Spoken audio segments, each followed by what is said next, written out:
আসসালামু আলাইকুম। আশা করি সবাই ভালো আছেন।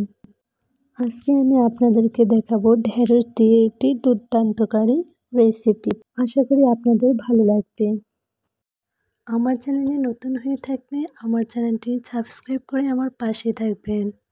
এখানে 250 গ্রামের মতো ঢেঁড়স নিয়ে নিয়েছি এবং ঢেঁড়সগুলোকে খুব সুন্দরভাবে পরিষ্কার করে কেটে নিয়েছি এবং কেটে নেওয়া হয়ে গেলে একটি বাটির মাঝে নিয়ে নিয়েছি।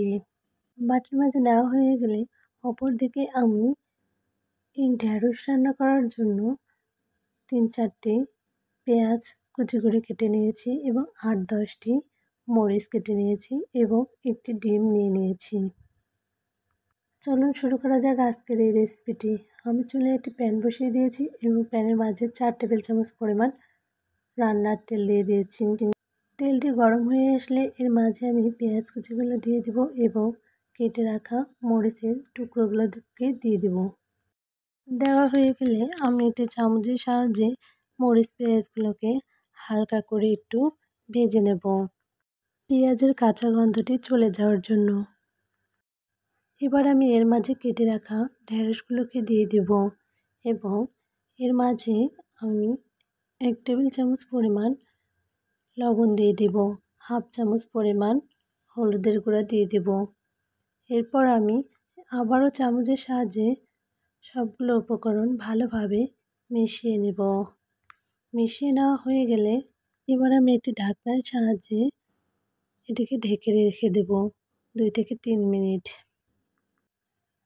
2 থেকে 3 মিনিট পর আমি আবারও ঢাকনাটি খুলে চামচের সাহায্যে উল্টিয়ে পাল্টিয়ে একটু ভালোভাবে ভেজে নেব। এই রেসিপিটি তৈরি করার জন্য ঢেঁড়সের মাঝে কোনো প্রকার পানি দেওয়ার প্রয়োজন হবে না।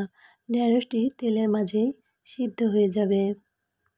ভাজির মাঝে একটু তেল বেশি করেই দিতে হয়। এবার আমি এর মাঝে 1 টেবিল চামচ পরিমাণ চিনি দিয়ে দিব। এতে করে ঢেঁড়সের যে সবুজ রঙটি আছে সেটি সবুজ রঙই থেকে যাবে। সবুজ কোনো কিছু রান্না করার জন্য অবশ্যই 1 টেবিল চামচ পরিমাণ চিনি দিয়ে নেবেন। তাহলে সবুজ কালারটি সবুজই থেকে যাবে, হলুদ হওয়ার কোনো সম্ভাবনা থাকে না। আর আমি আবারও এগুলোকে উল্টে পাল্টে 1 মিনিট ভালো করে ভেজে নেব। ভেজে নেওয়া হয়ে গেলে এগুলোকে আমি এক সাইড করে রেখে দেব এবং আমি যে একটা ডিম নিয়েছি সেই ডিমটি সাইডে ভালোভাবে দিয়ে ফেটিয়ে নেব। এই সময় চুলার আঁচ অবশ্যই মিডিয়াম টু লো হিটে রাখতে হবে। এবার আমি সবগুলো উপকরণকে ডিমের সাহায্যে ভালোভাবে মিশিয়ে নেব এবং আবারও আমি সবগুলো ঢেঁড়স এবং ডিমগুলোকে 2 থেকে 3 মিনিট ভালো করে ভেজে নেব। আপনারা বুঝতেই পারতেছেন আমি আজকে ডিম দিয়ে ঢেঁড়স ভাজি রান্না করেছি। আপনারা একবার হলেও এভাবে ডিম দিয়ে ঢেঁড়স ভাজি করার ট্রাই করবেন। আশা করি আপনাদের ভালো লাগবে। আমার ঢেঁড়স ভাজিটি হয়ে গেছে। আপনারা দেখতেই পাচ্ছেন কত সুন্দর সবুজ রঙের হয়ে আছে এবং ভাজিটি কত সুন্দরভাবে হয়ে গেছে। এভাবে ডিম দিয়ে ঢেঁড়স ভাজি করলে খেতে অসম্ভব সুন্দর এবং মজাদার হয়ে থাকে। গরম ভাতের সাহায্যে এই ভাজিটি দিয়ে নিমেষেই 1 প্লেট ভাত খাওয়া যায়। ধৈর্য ধরে আমার রেসিপিটি দেখার জন্য আপনাদেরকে জানাচ্ছি অসংখ্য ধন্যবাদ।